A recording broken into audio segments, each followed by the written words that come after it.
বিসমিল্লাহির রহমানির রহিম। আসসালামু আলাইকুম viewers, welcome to my channel Samia's রেসিপিতে। আশা করি সবাই ভালো আছেন। দূরে এবং কাছে যে যেখান থেকে ভিডিওটা দেখছেন সবাইকে জানাই আন্তরিক অভিনন্দন ও ভালোবাসা। আমি আবারও চলে আসলাম আরেকটা রেসিপি নিয়ে। আমের এই বড়া মৌসুমে আজকে আমি আপনাদের করে দেখাবো কাস্টার্ড ম্যাঙ্গো মিল্ক প্রোটিন।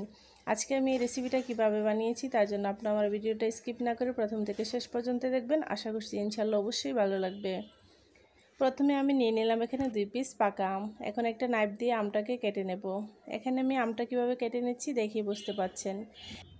আজকের এই মিল্ক ম্যাঙ্গো পুডিংটা দেখতে যেমন সুন্দর হয়েছিল, মাশাআল্লাহ খেতে তেমনই অসাধারণ হয়েছিল। তো আপনারা অবশ্যই বাসায় একবার হলেও ট্রাই করবেন আর কমেন্টে জানাবেন খেতে কেমন হয়েছিল। তো এখন একটা চামচ দিয়ে এভাবে আমের এই পালগুলো আমি ছাড়িয়ে নেব।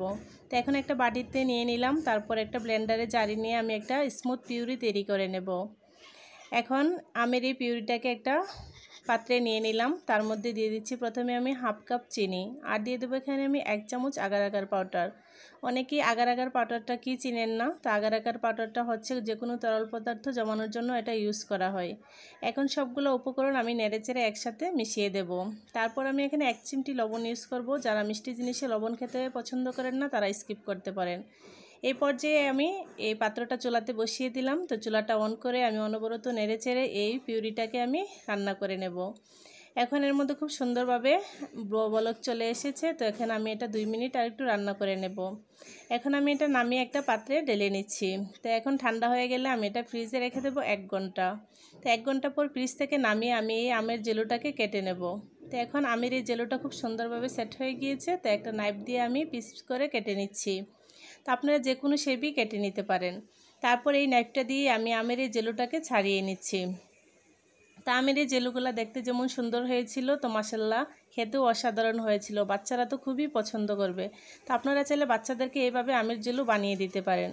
তারপর আবারও চুলাতে একটা প্যান বসিয়ে তার মধ্যে দিয়ে দিলাম 1.5 কাপ দুধ। এখানে আমি টোটাল 3 কাপ দুধ নিয়েছি। 3 কাপ দুধকে জাল করে আমি 1.5 কাপ করে নিয়েছি। তারপর দিয়ে দিচ্ছি এখানে হাফ কাপ চিনি, আর 1 চামচ আগার আগার পাউডার, আর 2 টেবিল চামচ কাস্টার্ড পাউডার পানিতে গুলিয়ে আমি দিয়ে দিলাম। এখন সবগুলো উপকরণ নেড়েচেড়ে ভালো করে মিশিয়ে নেব। তারপর আমি চুলাটা অন করে নেব। এই পর্যায়ে চুলাটা আমি অন করে নিয়েছি। এখন অনবরত নেড়েচেড়ে আমি এটাকে ভালো করে বলক তুলে নেব। কাস্টার্ড পাউডারটা দেওয়ার ফলে প্রোটিনটা খেতে দারুণ হয়েছিল। তো এখন অনবরত নেড়েচেড়ে আমি এই দুধটাকে রেডি করে নেব। তো এদিকে আমি আজকে মিল্ক ম্যাঙ্গো পুডিংটা বানানোর জন্য একটা কেকের মোল্ড নিয়ে নিলাম। তো কেকের মোল্ডে আমি প্রথমে এখানে আমের জেলোটা দিয়ে দিলাম। জেলোটা দেওয়ার ফলে প্রোটিনটা পরিবেশন করার সময় দেখতে খুবই সুন্দর লাগবে। তারপর জাল করে রাখা গরম দুধটা এর উপরে ঢেলে দেব। এখন দিয়ে দিচ্ছি আমি সবগুলা জেলো এই দুধের মধ্যে ঢেলে দেব। তারপর চামচ দিয়ে নেড়েচেড়ে সবগুলো উপকরণ একসাথে ভালো করে মিশিয়ে নেব।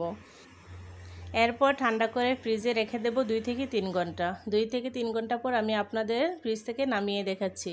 তো আমের এই বড়া মৌসুমে সবার হাতের কাছে আম আছে, তো আপনারা অবশ্যই আম দিয়ে এরকম একটা রেসিপি ট্রাই করবেন। আশা করছি বাচ্চা থেকে বড় সবাই এই রেসিপিটা পছন্দ করবে। এখন ফ্রিজ থেকে নামিয়ে নিয়ে আসলাম। এখন প্রথমে নাইফ দিয়ে চতুর্পাশটা ছাড়িয়ে নেব, তারপর আমি ডিমোল্ড করে দেখাচ্ছি। আজকের আমার কাস্টার্ড মিল্ক ম্যাঙ্গো পুডিংটা কত সুন্দরভাবে সেট হয়েছে। তো মাশাআল্লাহ দেখতে যেমন সুন্দর হয়েছিল খেতে তেমনই অসাধারণ হয়েছিল। ফ্রিজ থেকে নামিয়ে ঠান্ডা ঠান্ডা পরিবেশন করবেন, মাশাআল্লাহ খেতে অসাধারণ লাগবে। এখন আমি আপনাদের পরিবেশন করে দেখাচ্ছি যে আজকে আমার এই প্রোটিনটা কত সুন্দরভাবে সেট হয়েছে। তো এখন আমি আপনাদের কেটে দেখাচ্ছি যে এই প্রোটিনটা কত পারফেক্ট হয়েছিল। তো আমার চ্যানেলে এরকম নিত্য নতুন সহজ এবং মজাদার রেসিপি পেতে প্লিজ আমার চ্যানেলটাকে সাবস্ক্রাইব করে আমার পাশে থাকবেন। ভিডিও ভালো লাগলে অবশ্যই সবার সাথে শেয়ার করে নেবেন। অলরেডি যারা আমার চ্যানেলের সদস্য হয়েছেন তাদের সবাইকে অসংখ্য ধন্যবাদ, আর যারা এখনও হননি তাদেরকে অনুরোধ জানাচ্ছি আমার চ্যানেলটাকে সাবস্ক্রাইব করে আমার পাশে থাকার জন্য। আশা করছি আবার দেখা হবে অন্য কোনো রেসিপিতে। সেই পর্যন্ত সবাই ভালো থাকবেন। ভিডিও দেখার জন্য আবারও সবাইকে অসংখ্য ধন্যবাদ। আল্লাহ হাফেজ।